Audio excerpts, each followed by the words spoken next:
Now, healthcare isn't the only place we need help. If you think your insurance company is there to protect you when there's a storm or a leak or a fire, think again. When we come back, what you need to know to get your house in order. Stay with us.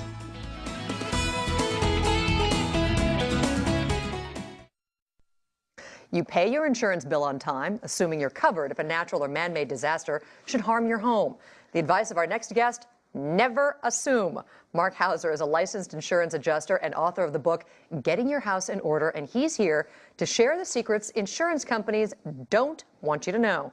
And I think there are many of them. I've never had a good experience with an insurance company, and clearly it's because I really don't know how to beat them at their own game. What you need to do is, the problem is that most people assume that their policy works like an auto policy, so they don't want to use it.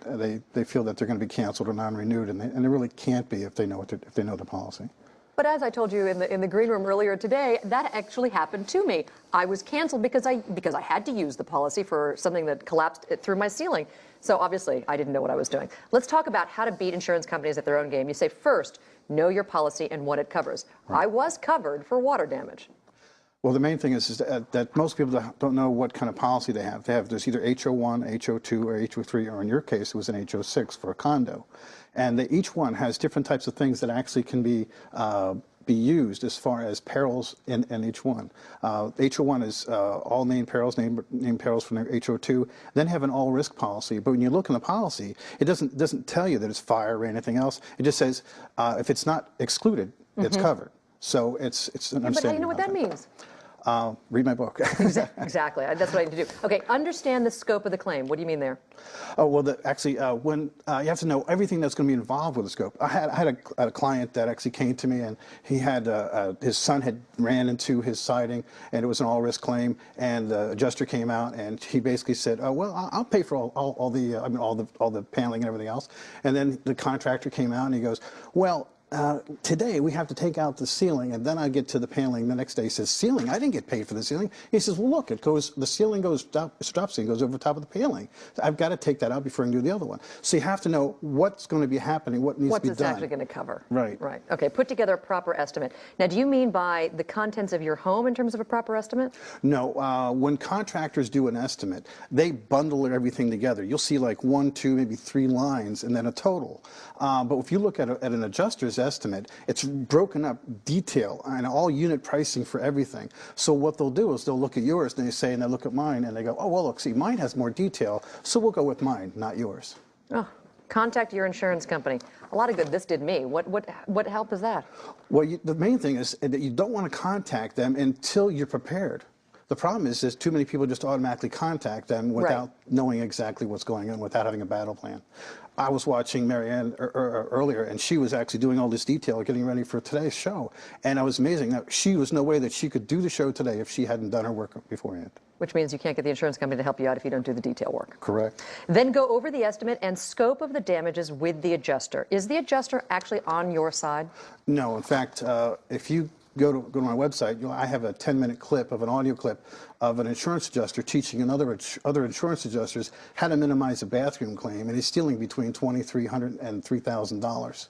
So that brings us to the next idea. In words and phrases you never say to an adjuster. 1, my sewer backed up. Well, the thing is, they're automatically going to make an assumption because it's in their favor that the sewer came the water came from the sewer into your house. But that's not what happened. It was a blockage. It never even got to the sewer. So actually, it's still your water that actually came back up into your own home. And why is that significant? Well, if it actually comes from the sewer and it came into your house, that would not be covered. That would be an exclusion. Ah.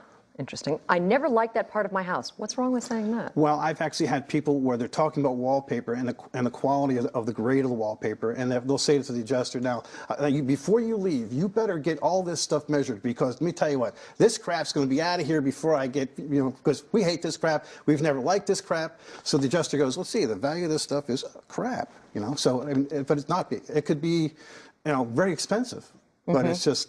They don't like it. Okay. This one is significant because I had this experience. Look how the water is rotting my house. I had the experience where an insurance company warned against the future possibility of mold and dropped my policy.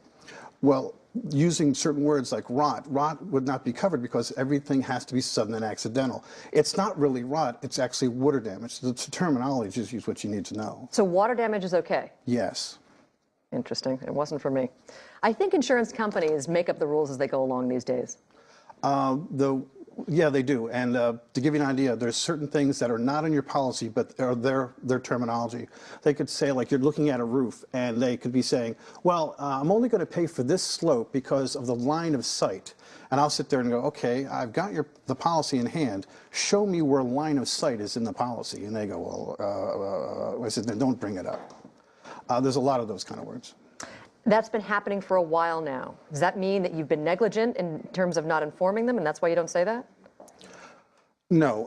The main thing is that people don't know, so they say the wrong things. One of the things that you don't, just because a water claim has been coming through the roof, you finally see it. It could have been going for a while, but because you didn't know that it was there, doesn't mean that it's not covered. Just means the date of discovery was then. Okay, so date of discovery obviously is important. How much am I deserving for this claim? Well, number one, you don't want to say that. It's because you actually want to tell them what it's worth. What you deserve. Yes, you don't want to. Once you do that, you give them control. So let's say you've just bought a home. You need to evaluate the contents of the home. Are there any secrets there? Yes. Well, number one, you need to be able to properly photograph everything in your house. A wide angle is a great way to do that. Don't use a video because video is very hard to look at afterwards. The second thing is you want to get every single thing in your home and actually list it and give it a low, medium, or premium value for everything. At least have that in down pat. And I mean everything from the underwear all the way up, because everything has to be replaced if you have a major damage. Okay, some good advice. Getting Your House in Order is the name of the Homeowners Manual by Mark Hauser. Thanks for coming in. Thank you. Mary Alice?